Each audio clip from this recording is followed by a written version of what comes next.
একা থাকতে শেখো। একা থাকার মানে এই না যে তুমি সারা জীবন সব সময় একাই পড়ে থাকো, ঘরের এক কোনায় পড়ে থাকো, কারো সাথে মিশবে না, এমন না। একা থাকতে শেখার মানে হচ্ছে কারো উপর কারো উপর পূর্ণভাবে নির্ভর হবে না।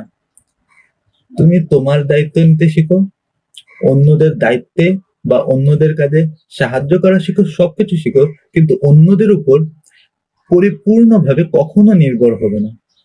সকল কাজ নিজে নিজে করার চেষ্টা করবে, নিজের উপর ভরসা রাখবে। ম্যাচিউর হওয়ার জন্য আরেকটা কাজ করো, সেটা হচ্ছে লং টার্মে প্ল্যানিং বা চিন্তা করা শুরু করো। তুমি যত ম্যাচিউর হবে তত মানুষ তোমাকে কম বুঝবে,